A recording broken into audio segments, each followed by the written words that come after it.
जय श्री कृष्णा। कैसे हैं आप सब लोग। साल का प्रथम ग्रहण लगने वाला है सूर्य ग्रहण, और ये लग रहा है 20 अप्रैल को, यानी 20 अप्रैल को सूर्य ग्रहण है।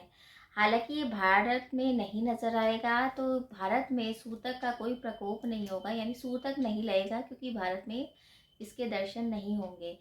लेकिन फिर भी सूर्य ग्रहण तो सूर्य ग्रहण है, क्योंकि सूर्य तो एक ही है, तो हमारी राशि पे तो जरूर इफेक्ट पड़ेगा। हालांकि सूर्य अपनी उच्चतम राशि मेष राशि में आ चुके हैं, और मेष राशि में ही सूर्य ग्रहण लगेगा, अश्विनी नक्षत्र में लगेगा। इसकी अवधि है, भारतीय समय के अनुसार इसकी अवधि होगी सुबह 7:05 से लेके दोपहर के 12:29 तक, यानी कि तब तक सूर्य ग्रहण लगेगा भारतीय समय अनुसार। अब हमारी राशि पे किस तरह से प्रभाव पड़ेगा, कि इसका कितना इफेक्ट हमारे जीवन पे पड़ेगा। देखिए, लगभग 15-20 दिन तक इसका इफेक्ट होता है, यानी कि कोई भी ग्रहण हो, चाहे सूर्य ग्रहण हो चाहे चंद्र ग्रहण हो, उसका इफेक्ट 15 दिन तक तो रहता ही रहता है। तो हमें उपाय जरूर करने चाहिए। पहले समझते हैं कि राशियों पे क्या इफेक्ट पड़ेगा, कि मेष से लेके मीन तक की राशियों के बारे में, कि इस अवधि में यानी इस सूर्य ग्रहण से हमारे ऊपर क्या इफेक्ट पड़ेगा। देखिए, राशिफल स्टार्ट करने से पहले जैसे मैं हमेशा बताती हूँ कि ये राशिफल आप चंद्र राशि के अकॉर्डिंग देखिए, क्योंकि ग्रहों का जो गोचर होता है वो चंद्र राशि के अकॉर्डिंग ही होता है। तो चलिए स्टार्ट करते हैं प्रथम राशि मेष राशि से। देखिए, मेष राशि में तो सूर्य ग्रहण लग रहा है, तो यानी कि आपको तो विशेष सावधानी बरतनी पड़ेगी, क्योंकि हेल्थ से रिलेटेड दिक्कत हो सकती है। आपके माइग्रेन का प्रॉब्लम बढ़ सकता है, या हड्डियों से रिलेटेड दिक्कत हो सकती है। सावधानी आपको अपने हेल्थ से रिलेटेड तो रखनी है, साथ साथ आपके काम काज के हिसाब से भी आपको सावधानी बरतनी पड़ेगी।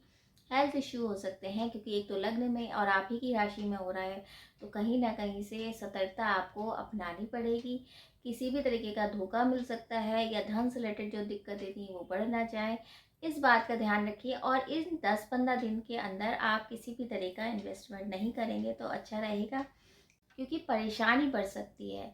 घर में चोरी भी हो सकती है। आपके हेल्थ इशू के साथ साथ आपको हो सकता है किसी से वाद विवाद हो जाए, तो इस बात का विशेष ध्यान रखना पड़ेगा। थोड़ा सा अगर काम आप करना चाह रहे हैं, नया शुरुआत होने वाला है किसी तरीके का, तो आपको 1 हफ्ते तक तो रुक जाना चाहिए, विशेष ध्यान रखिए।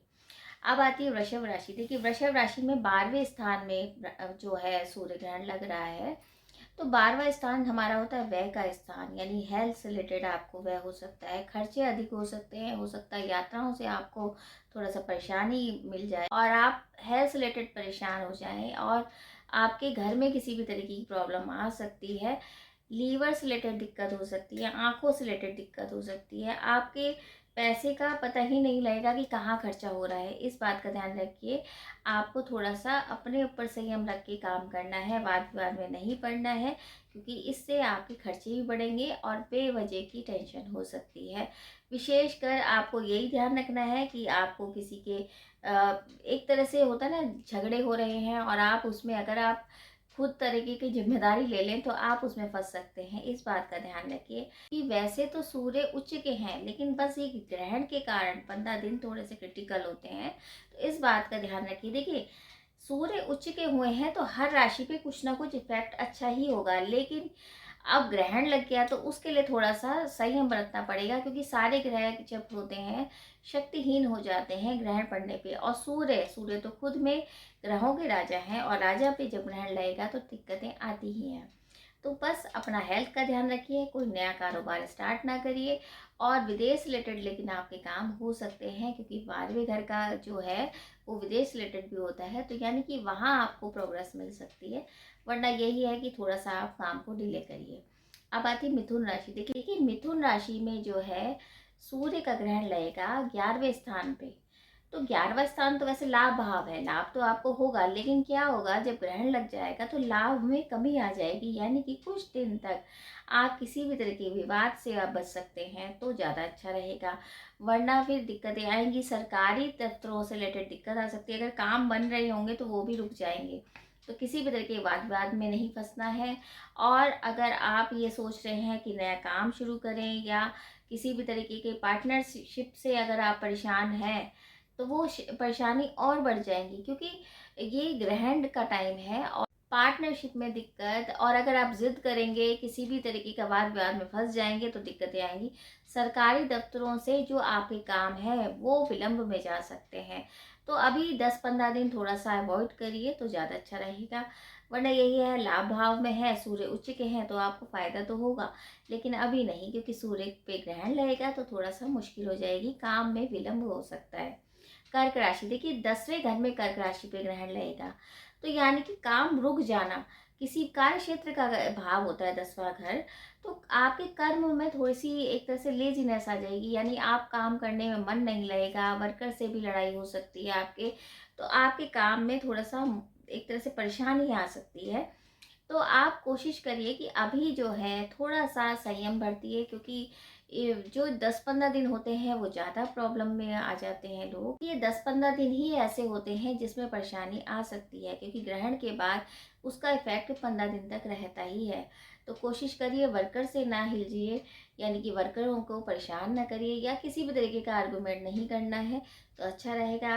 काम में थोड़ा सा आपको प्रॉब्लम आ सकती है, आपके मन में थोड़ा सा ये होगा कि मैं काम करूं नहीं करूं, तो इस तरह की चीज़ें हो सकती हैं, इस बात का ध्यान रखिए। अब आती है सिंह राशि, देखिए भाग्य में यानी कि नवम भाव में ग्रहण लग रहा है। अब नवम भाव में ग्रहण लगने का मतलब है कि आपके धर्म के प्रति रुचि हट गई। सूर्य यानी कि पिता, पिता से अनबन हो सकती है, किसी भी तरीके के डॉक्यूमेंट हैं अटक रहे हैं और पिता से इस बारे में आप डिस्कस करेंगे तो बहस हो सकती है, उस बात का ध्यान रखिए। धर्म के प्रति रुचि कम होगी, आपकी यात्राओं में भी थोड़ी सी प्रॉब्लम आ सकती है। तो यही है कि टोटल मिला के आपको ये पिता का सहयोग करेंगे आप, या पिता से आप मना के रखेंगे तो आपके काम बनेंगे। वाद विवाद हो सकते हैं किसी भी तरीके के, उस बात का आपको ध्यान रखना है। कन्या राशि, देखिए कन्या राशि में अष्टम में ग्रहण लग रहा है, यानी कि चोट चपेट।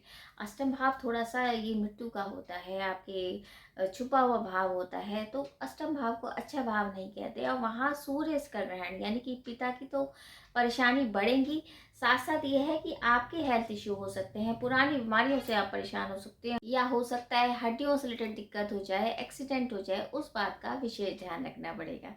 7वें घर में लग रहा है तुला राशि का ग्रहण, यानी कि तुला राशि में 7वें घर में लग रहा है ग्रहण। तो अब क्या है, 7वां घर हमारे जीवन साथी का होता है। अब जीवन साथी से अनबन हो सकती है, बेवजह का विवाद हो सकता है, पार्टनरशिप में भी विवाद हो सकता है। हालांकि उच्च के सूर्य हुए हैं और तीसरी दृष्टि शनि की भी है, लेकिन ये है कि जो थोड़ा टाइम है 15 दिन का, वो तो आपको देखना पड़ेगा, क्योंकि आप जितना संयम में रहेंगे, जितना सूर्य के उपाय करेंगे उतना अच्छा रहेगा। एंड में मैं उपाय बताऊंगी, तो थोड़ा सा अवॉइड करिए, आर्गूमेंट नहीं करिए, किसी भी तरीके का वाद विवाद नहीं करिए, क्योंकि हेल्थ के इशू भी आपके हो सकते हैं।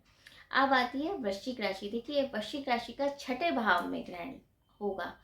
अब 6ठा भाव वैसे भी रोग शत्रु का होता है, तो आपके रोग बढ़ सकते हैं, शत्रु का नाश तो होगा, लेकिन ये है कि इस टाइम थोड़ा सा जब ग्रहण आएंगे तो ग्रहण में क्या होता है कि आपके शत्रु उभर सकते हैं, आपको एक तरह से हानि पहुंचा सकते हैं।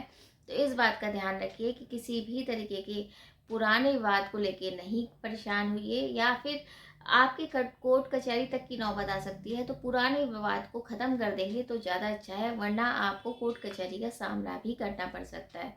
तो इस बात का ध्यान रखिए। धनु राशि, पंचम में लगेगा धनु राशि का।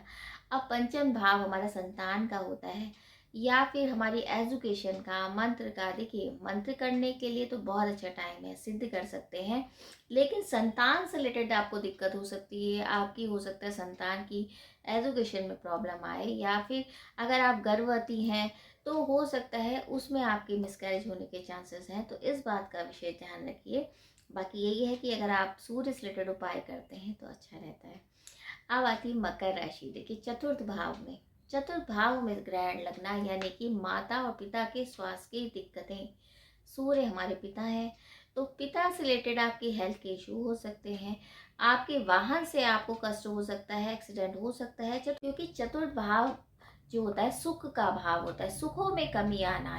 तो सुखों में कमी आना, या सरकारी दफ्तरों से रिलेटेड दिक्कत हो जाना, या वाहन से चोट चपेट लग जाना, यानी चोट लग सकती है आपको, तो इस बात का विशेष ध्यान रखेंगे तो अच्छा रहेगा।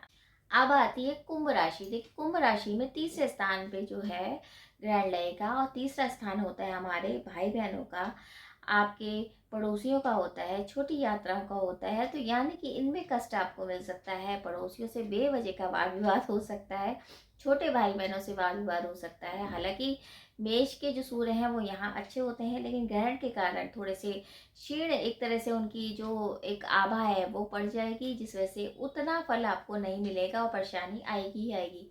तो वाद विवाद से बचिए, और यात्राएं टाल सकते हैं तो टाल दीजिए। 15-20 दिन की बात है, उसके बाद आप जा सकते हैं, काम कर लेंगे तो उसके बाद आपको रिजल्ट अच्छे मिलेंगे, क्योंकि मेष में जो सूर्य हैं वो अच्छे रिजल्ट देते हैं।